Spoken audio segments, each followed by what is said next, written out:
Magandang hapon sa inyo sa mga nagasubaybay sa amin diyan ni partner. Ngayong hapon nga pala ay habang nagkakape ako ay naisip ko na iyahin ko kaya ang aking partner na mag-withdraw kami ngayon at mamili kami ng mga kailangan namin sa araw na ito. Ngayon to si partner nakabilis niya at yan, papaganda pa siya at yan, siyempre mga babae maraming arte yan sa buhay. Siyempre diba, nilawtawad natin sa isang buhos ng base na agad. At yan, nagbibihis na nga ako dyan. Sabi ko, pag nagbibihis ako dyan, sabi ko napaisip ako ano kayong mga bibili namin. Sabi ko kay partner, okay na ba itong bihis ko? Mukhang monggulit naman ako dito, pero ayan, nakabango ako parang hindi naman nakakaya kasi wala pa akong ligo talaga yan. Kaya yan naman.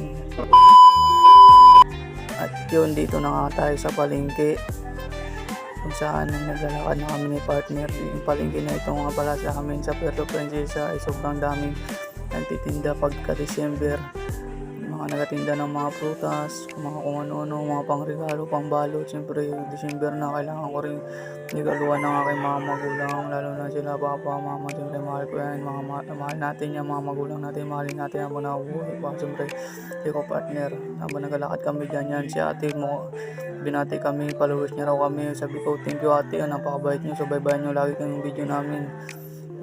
Sabi ko gagantihan ang pala ko si ate kasi nga sabi ko dahil followers niya ako, sabi ko hintalan siya sa akin, babalikan ko si ate sa sunod na video natin guys. Dito na nga kami, naglalakad kami dito, napakasikip, sobrang dami talaga kasi nagkapunta dito. At dito malapit na nga kami at yan na yung withdraw namin. Tapos yan, silip muna kayo sa akin at yan, biglang ako na gulat kasi may mga bata dito na naglalaro, nakadapa. Sabi ko dati ganyan na kami, dati sa tulay kami, nagtatay lang kami sa tulay, nakakatawa na isipin yun lang. Tapos ngayon, ang dami na kaming problema, ang dami na kaming iniisip sa buhay. Siyempre, ganun pala yung pag sinabi sa atin ng ating magulang na hindi rin pala biro, totoo siya. Sabi nila na kailangan natin mag-aral kasi yan na ang pamana sa atin. Kaya ngayon, sabi ko, magsisikap ako sa akin sarili para kahit pa paano matulungan ko naman ang aking magulang. Hindi lang puro ako tambay, hindi lang puro kawagulan. Siyempre tumatanda na tayo, kailangan natin ng tulong sa ating magulang kasi matanda na sila, alam ko nahirapan na rin sila. Kaya dito yan, nag-withdraw na ako yan. Pagtapos ko withdraw dyan, binigay ko na ang tempo at dito na nga sabi ko diretso na kami sa bibilihan namin doon sa may Dragman kasi doon mas mura doon at mas maraming bibilihin. At dito napaisip ako, tapos ayan, ginawa ko ng resibo, binilang ko kasi baka mamaya nagbara yung 1,000, charis na. At yan na, sabi ko sa partner ko magbili na kami at yan, naglakad na nga siya. Punta na kami doon sa may bibilihan namin sa may Dragman. At yan na, tumatawid na kami, bibili na kami ng aming mga kailangan siyempre, di ba?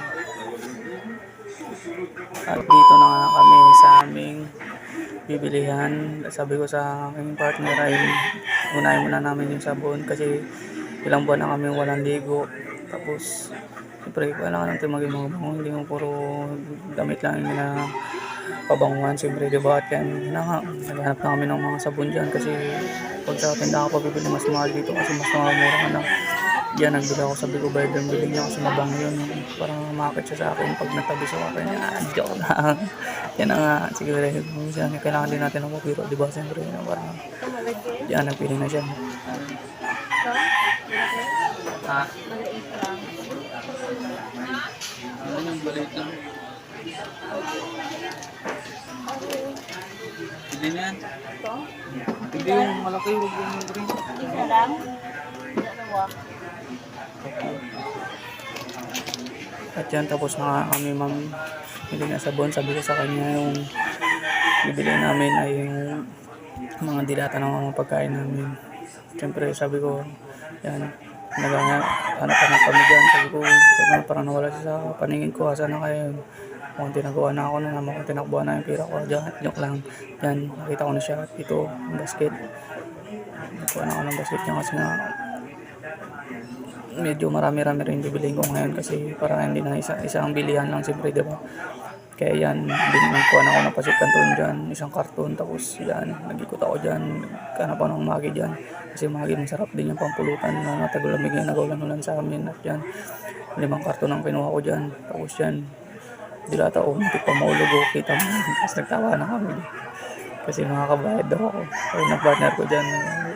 Check ko lang ng problema, bayaran natin. Siyempre, kasalanan natin yan. Yung kaya, pag may kamalian tayo, siyempre kailangan natin bayaran. At yan, dito nga lang tayo sa may cashier. At yan, ginawa na nga namin yung mga pinamili namin. Sabi ko kay partner, si Kuba, na parami yata yung mga nabili mo. At parang magtitindahan ka na. Sabi ni partner, hindi naman kasi matako lang talaga ako. At yan, na nagbabayad na kami dito na kami ngayon sa labas at pauwi na kami yan, naglalakad na kami yan. Sabi ko nung dilim na, baka mag-aulan na ito kaya pauwi na kami. At dito sabi ko kay partner, sabi ko muna kami, mamili muna kami ng crispy king kasi nga gutom na kami. At yung crispy king kaya dito sikat sa amin dito sa Puerto Princesa, yung crispy king na mura at budget nila siya sabi nila. At dito na kami yan, sabi ko ako magpili kasi baka piliin mo puro laman lang. Siyempre ako sa rin na may mga tanga-tao siyempre. Kaso tayo, joke lang. Yan na. Kaya nagpili ako. Sabi ko, kuya yung pili mo yung may laman na medyo may buto. Yung laman yung buto sa balat. Ay hindi. Sige na kuya, ikaw na bahala. Sabi ko sa kanya dyan. Kaya na nga, sabi ko, kaya ang tagal na. Bisa mo kuya kay nakagugutom na ako yan na. Nakakuha ko na aking pinamili. At yan, nagdiretso na kami. Yan dito na sa bahay. Nakako yan. Na ako niyan, kakaligo na, sarap pa ng maligo pag 2-3 buwan ka na walang ligo. At yan, ayaw na si partner ko dyan ng pagkain kasi sabi niya gutom daw kami na mamili. Kaya yan yung gravy yan, nilagay ko na yung gravy dyan kasi yan pares siya manok natin siyempre pag walang gravy hindi masarap yung manok. Kaya yan, nilagay ko na yun dyan kasi habang kumakain ako dyan sabi ko grabe, ngayon ko na naranasan to kasi puro bago, tsaka pancit canton, masarap din pala kahit paminsan-minsan tikman mo yung mga sarap na bagay. Kaya yan, sabi ko, partner, kain na tayo, kahit gutom na ako yan. Sabi ko dyan ni partner, nagkwento-kwentuhan kami dyan. Tapos sabi ko kay partner, sabi ko kung kain siya ng marami kasi kailangan niya. Kaya yung partner niya, mahalin niya kasi yan yung katuwang sa buhay kasi sila nagalawa tayo na nagkakait sa labas. Kaya siyempre, tayo rin, isikapin din natin magtrabaho para may regalo tayo para sa kanila. Pangkaisa araw. Kaya nandito na lang sa mga kung gusto mo pa mapanood ang aming video sa susunod na video namin ni partner, kung hindi ka pa nakapollow, i-follow mo na, share, react. At hanggang dito na lang, enjoy mo namin ang pagkain. Maraming salamat sa inyo. Babu.